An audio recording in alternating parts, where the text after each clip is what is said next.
Sciences et vie junior. Chers parents, élèves et professeurs, salam alaikum wa rahmatullahi.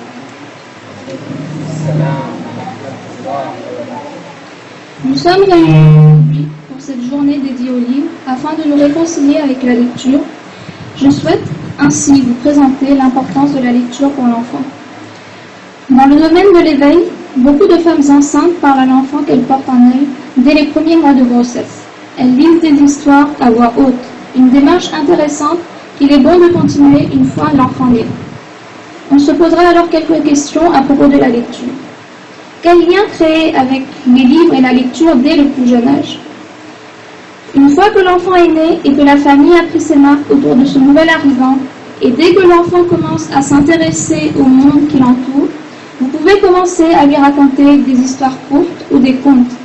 Le premier contact avec le livre, donc la lecture, peut en effet se faire dès le premier mois. L'enfant sera, quoi qu'il en soit, attiré par l'intonation de votre voix, souhaitera bien vite attraper de ses petites mains l'objet de tant d'attention. C'est alors que vous pourrez lui proposer des livres dont les pages seront en carton épais, en tissu, voire en plastique pour une première approche tactile et visuelle. Les premières histoires racontées aux enfants doivent être brèves. Elles sont les plus souvent orientées autour des animaux, de la vie au quotidien ou encore du monde fantastique avec ses fées et ses princesses. Le moment idéal pour lire des livres à l'enfant en bas âge est la sieste ou le coucher au soir. De toute évidence, un enfant qui aura eu des livres entre ses mains dès le plus jeune âge sera curieux de connaître le contenu des livres, de voir les images tout d'abord, puis au fil des années, de lire les histoires et de s'évader, ainsi que d'apprendre. Certaines municipalités ou associations proposent par ailleurs des animations, chaque semaine avec des conteurs. Une histoire est lue aux enfants par des personnes motivées et passionnées. Ces initiatives permettent aux enfants d'appréhender une autre facette de la lecture et de susciter ainsi leur intérêt pour les livres. On se pose ainsi la question de savoir comment se passe l'apprentissage de la lecture et comment transmettre l'amour de la lecture à nos enfants. Une fois en classe de primaire, l'enfant apprend très rapidement à lire. Généralement, quelques mois après son entrée au CP, l'enfant est en effet en mesure de lire tout seul. C'est à ce moment-là que les parents doivent lui transmettre l'importance de la lecture. Il est alors bon de continuer à partager des moments de lecture comme vous le faisiez alors que l'enfant ne savait pas encore lire. Vous pouvez parfaitement lui lire une histoire qu'il connaît déjà ou bien encore un conte.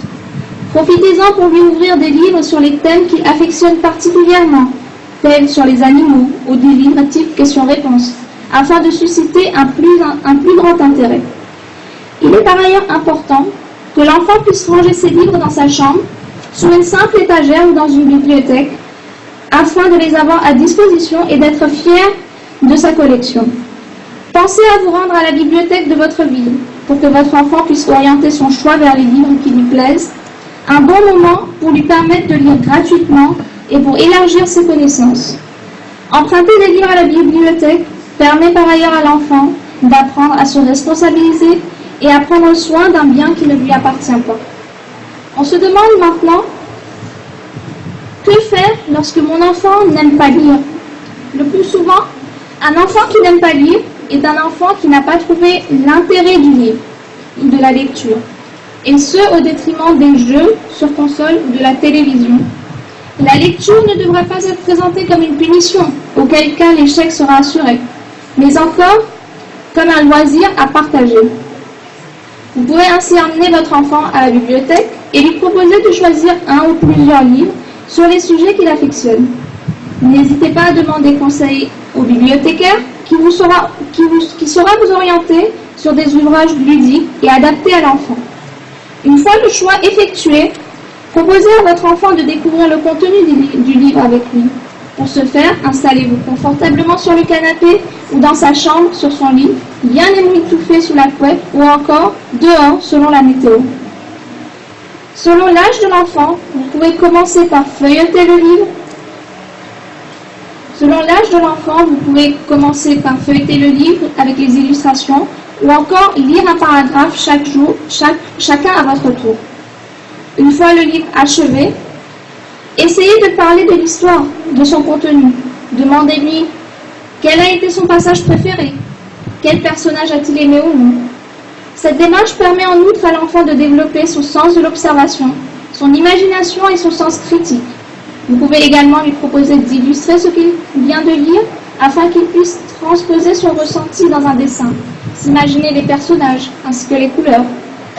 Si votre enfant affectionne particulièrement un héros, vous trouverez probablement des revues ou des magazines mettant en scène son héros préféré. C'est un bon moyen pour lui de faire le premier pas vers la lecture et se rendre compte que lire permet aussi de s'évader. De toute évidence, les parents doivent montrer le bon exemple. N'hésitez donc pas à vous plonger dans un bon livre de temps en temps. C'est un véritable moment de détente que nous, parents, avons parfois tendance à négliger. Très chers élèves, je souhaite attirer votre attention sur quelques points pratiques concernant la lecture. Tout d'abord, avoir l'habitude de lire vous permettra d'améliorer votre niveau de lecture. Mais encore, ça permettra d'augmenter vos connaissances ainsi que votre culture générale. Mais encore, cette habitude de lire vous servira tout au long de vos études. La lecture vous permettra d'être au courant de ce qui se passe dans le monde, de développer un sens critique et de pouvoir exprimer vos opinions pendant un débat ou lors d'une discussion. J'espère qu'à travers ces quelques avantages que je vous ai présentés à propos de la lecture, vous avez compris l'importance de la lecture pour nous tous. Et je souhaite finir mon propos en rappelant le ayat que Akbar Massa vient de nous citer ci-avant, qui commence par Iqra, c'est-à-dire lis. On comprend à travers ce ayat que même l'islam nous amène vers la lecture parce qu'elle estime que c'est une chose très essentielle.